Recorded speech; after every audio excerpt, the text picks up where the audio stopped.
back to my channel. I'm Rachel, the owner and creator here at the Eclectic Cottage in Spokane, Washington. Happy Saturday, you guys. Today's video is more about spring, and I ended up doing a few fun projects for a spring display that I'm building here in the cottage. I can hardly wait to show them to you. I think they turned out super cute. So without further ado, let's get to today's projects. This first project I am basically just throwing in here because I was getting it done to put in with the rest of them in my spring display that I'm working on. And I just wanted to show how easy it is to refresh something metal like this bird cage with just a simple coat of spray paint. I'm just using Rustoleum 2X Heirloom White, which is my favorite white, and giving this one good coat of that to get it ready to go into my display.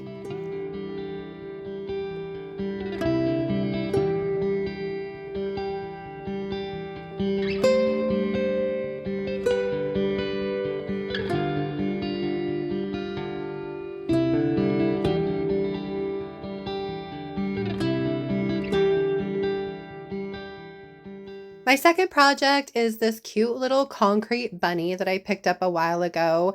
Honestly, I didn't really want to have to paint this, but it had some marks and smudges on it that I just couldn't get off. And I decided to go ahead and play with a little bit of a concrete look on this since it is already concrete. So I am using 3 paint colors to achieve this look. I'm using DIY's Old School, and that is the base coat that you see me stippling on here.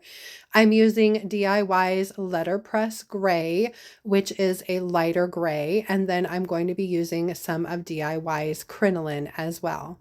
I am pouncing each paint on, and once I'm done with that first coat of Old School and I let it dry, now I'm going in with the letterpress gray, and I am not giving full coverage. I just want to stipple this on, kind of pouncing it onto the rabbit in little sections and then going in and just kind of blending it in. But I'm using a very dry brush for this because, again, I don't want to completely cover the Old School that's underneath.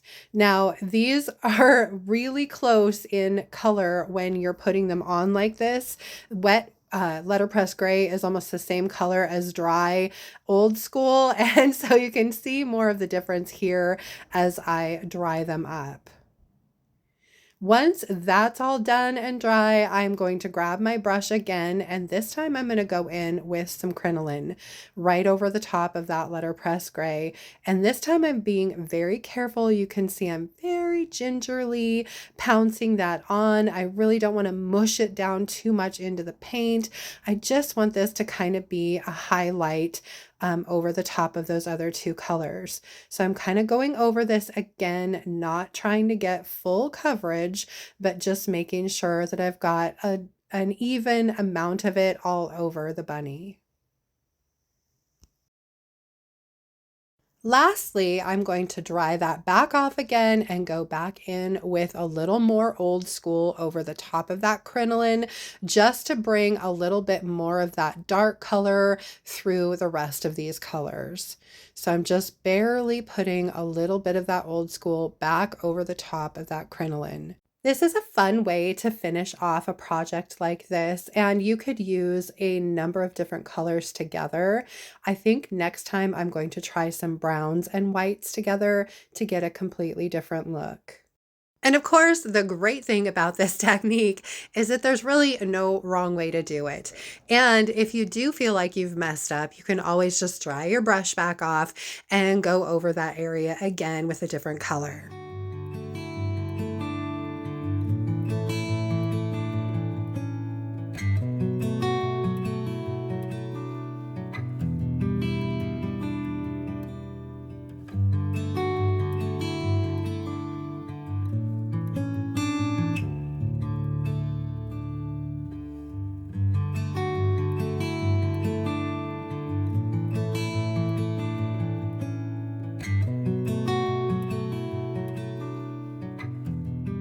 Once my rabbit is completely dry, it is time to seal my paint, and for that I chose DIY's clear wax. And you can see here, it's like magic as that wax kind of re-wets the paint a little bit. You can really see all of the depth of color, the different areas, how it looks kind of textured, and how it really kind of does look like concrete. So I'm just brushing on one good coat of that wax all over my little rabbit, and then I'm taking a dry shop towel and very lightly wiping back any excess wax.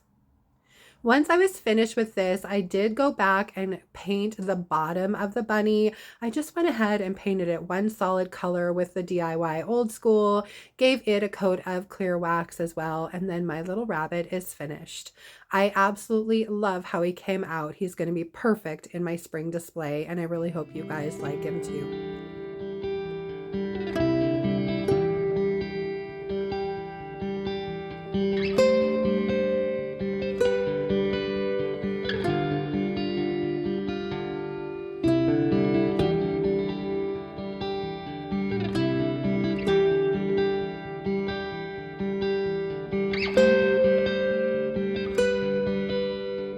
For my third project, I grabbed out this set of frames that I've had for a long time. I actually got these back when I was working, and I picked them up at the local St. Vinny's. I can tell because of the grease marked or grease pencil prices on them that I had to wash off with the Windex. So needless to say, these guys were pretty filthy. They've been in my stash for years. And so first step was getting them a little bit cleaned up and ready for paint. Now, I'm pretty sure when I originally bought these, I really didn't intend on painting the frames. However, they are going in the spring display that I am building, and there's already a lot of cream and white in that display, and I thought these would just get kind of lost. So I decided to go ahead and paint my frames. And I am first just putting my blue tape down. I know some people don't do this step. For me, I think it's just easier to clean them once it's done, and it only takes a few minutes to do. Then I went in with 2 good coats of DIY's Fancy Farmgirl, which is a newer green to me by DIY, but it has really quickly become probably my favorite green by them. I thought it was a perfect color to go with the botanicals in the background, and so like I said, I am just going over these with 2 good coats of that paint.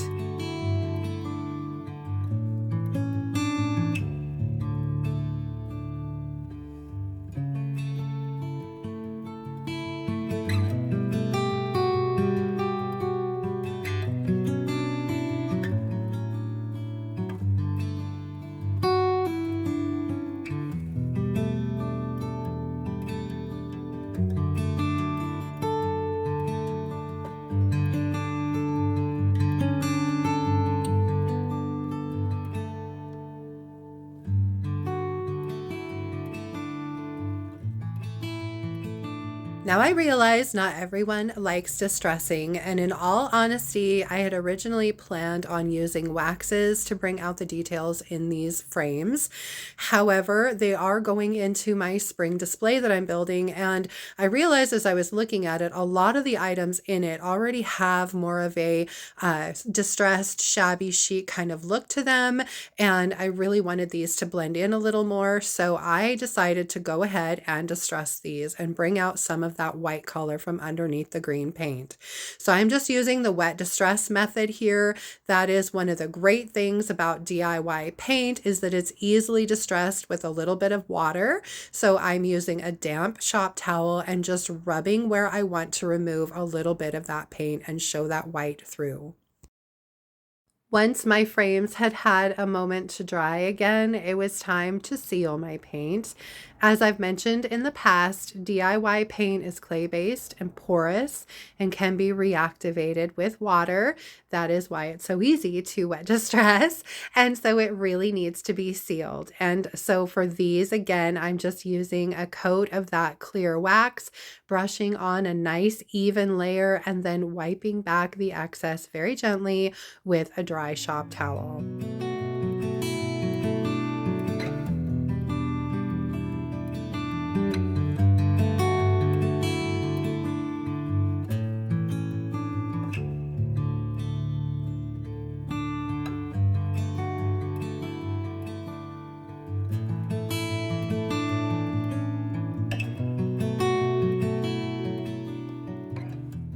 Now, once I had the clear wax done, I decided to go in with a little bit of DIY's white wax just in the groove of these frames. And in all honesty, I ended up not liking it at all. The color underneath the green that was showing through was more of an ivory color, and it really clashed with that bright white. So I ended up going back over them and wiping almost all of that white wax right back out of the grooves. I did both the frames the same though, just so that if there was a little bit of white wax left, they both looked the same. But like I said, I wiped almost all of it right back off again. Then it was time to go ahead and remove my blue tape and get my frames cleaned up and ready to go out into my display. So that's what I'm doing here, just carefully peeling up that blue tape, making sure I get all the little bits and pieces. And then I'm going to go in with my Windex and clean my glass, and then these guys will be done. One thing I have learned over time is that Windex will remove the wax from a newly waxed piece. So you want to be really careful when you're squirting that around. In this case, I went ahead and just put it directly onto my shop towel and then used that to clean my glass. In the end, I'm glad I decided to paint these frames. I love the way they turned out, and I hope you guys do too.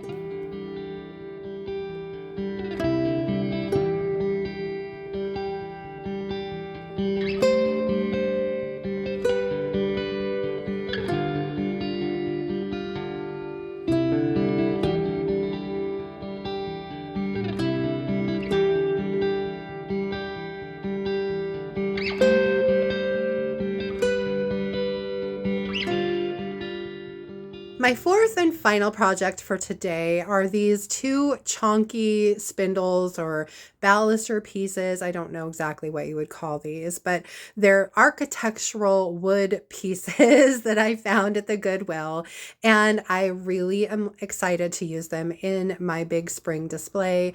And I want to give them a very kind of shabby chic French country makeover. So I'm starting by using this Rustoleum 2X spray. This color is called Espresso. It's my favorite brown by Rustoleum. And I am just going over them with one good coat of this paint and then bringing them inside to dry. Now my goal here is to get some crackle and hopefully a little bit of chippiness on these. So I am going over them with Sweet Pickins milk paint in Creamy, which is one of my favorite neutrals. And I end up going over them with 3 coats of the Creamy and using my hairdryer to add a little bit of heat to get some of that crackle in between each coat. So here I am just adding that first coat, and you can see it covers pretty well, especially going over that super dark brown. And once I get a good first coat on there, I'm going to grab my hairdryer and just hit it with some heat to hopefully get some of that crackle effect. I was really hoping to get some chippiness too, but unfortunately, I think I let my spray paint dry a little bit too long for a lot of chippiness. I think for the milk paint, it really kind of varies on what surface you're going over, how it's finished, and how long you let your spray paint dry as to how much chippiness or crackling you're going to get. Obviously, since I do want some chippy crackly effect, I did not use any extra bond in this paint, but I think if I would have painted these a little sooner when my spray paint, still had a little bit of tack to it, I probably would have ended up with a little bit more chippiness. I did end up with good crackle though, and again, I'm going over these with 3 coats of the milk paint. I'm using the hairdryer just in between those first and second coats. For the third one, by the time all that crackle has set, the third coat will pretty much follow suit with all the crackle that's already been established. So I just went ahead and set them aside on the third coat. So here again, I'm going over this second one. I didn't show you all the painting, but you can see some of that beautiful crackle kind of shining through on this particular piece. Now, since I'm going for more of a shabby chic kind of French country look to these, I definitely wanted a bunch of distressing. So I am going in with my orbital sander and some 220 grit sandpaper first, and just smoothing out the chunks of the paint, going over some of the details to really bring those out. And then I'm putting that down and grabbing some 150 grit sandpaper, and by hand, I'm going in and doing a little bit of scratching to get some of those chunks to kind of release, and then going back in and doing some sanding to really show some of the gray and some of the dark brown from underneath that creamy paint. I do the same procedure with both of my chunky little spindles. This one, I did end up getting a little bit of chippiness along the top, and I think it's just because I had hit it a little harder with the spray paint, and it was probably a little thicker coat of spray paint there that took a little bit longer to dry, and that's why I ended up getting a little bit more chippy there. But at any rate, I really liked it. So I kind of went with it and sanded a little bit more to add some more chippiness. And I just continued until I was happy with how my pieces both looked. Then it was time to bring both of my pieces back in from the cold and get them all cleaned up and ready for the next step. Here I did do a little bit of wet distressing to the best of my ability. Sweet Pickins milk paint tends to be a little bit more difficult to wet distress than your DIY paint, but I did get through the gray paint to some of the darker brown underneath in a few places, which I really liked the look of. Then it was time to seal my paint. For these, I went ahead and used Sweet Pickins oil wax in dark, and I knew that this was going to be a little darker than I would want it, but what I really was going for with this was to bring out that crackle even more so that this dark wax would kind of sink into all of those crevices and just really make that crackle shine. So I'm just going on with a chip brush here and dipping my chip brush into that oil wax, and then just spreading a good even coat all over both of my chonky spindles, and then just leaving them set for about 15 minutes before I come back to wipe off the excess wax. This process is a little bit messy, but you can see here I'm just taking a dry shop towel and using that to wipe off that excess oil wax.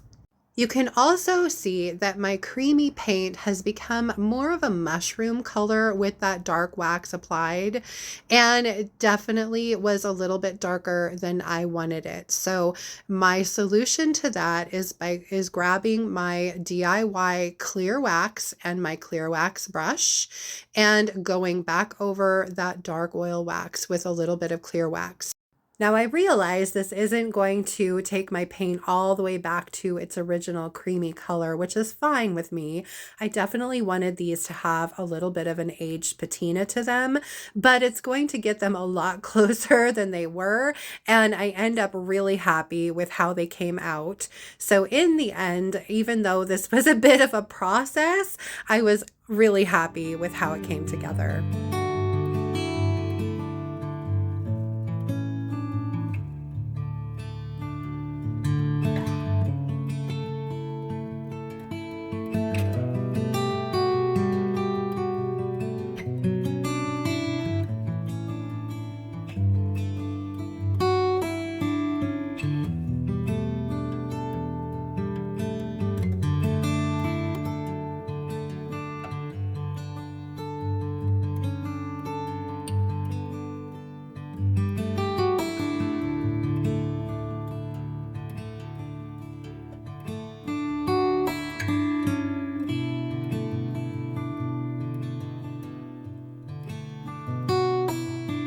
These spindles might have taken a little bit of extra elbow grease to get finished, but I really do love how they came out, and I think they'll be a perfect addition to my spring display.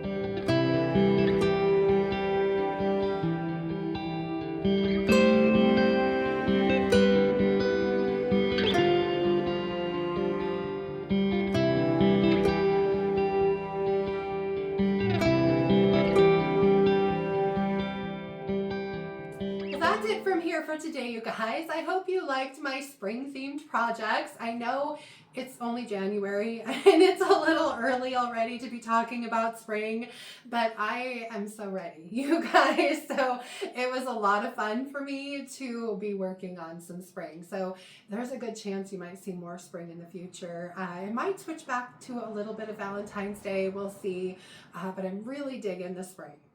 Anyway, if you did enjoy today's video, please remember to give it a thumbs up. I so appreciate that. And if you haven't already, I would really love it if you would subscribe to my channel and then just hit that little notification bell so you don't miss anything. And then of course, don't forget to drop a comment below and let me know what you thought of my projects today. Just a quick reminder, the paint and products you see me use can be purchased through me at my website, and that's www.theeclecticcottagespokane.com. It's listed below in the description box as well. And just so you know, I carry DIY paint and products as well as Sweet Pickins milk paint and products. Their color Juniper is on sale for 35% off this month, just so you know. And I also carry some Recycled Treasures decoupage papers and some Redesign with Prima. So check those out there. For Wednesday's video, I have a feeling it is going to be a thrift haul. My car is kind of full of stuff right now that I've been gathering, and thrift hauls tend to be a little easier, and with all of the trying to get Christmas taken down and building new displays, that's taken a little bit of my time out of being able to be in my kitchen. So the thrift haul, like I said, just a little simpler video to put together for you guys. I did find some cool stuff though that I can hardly wait to show you. So I hope you'll join me back here on Wednesday for that. Until then, I hope you guys have a fantastic rest of your weekend and beginning of the week. Thank you so much for being here, and I will see you back here on Wednesday. Bye.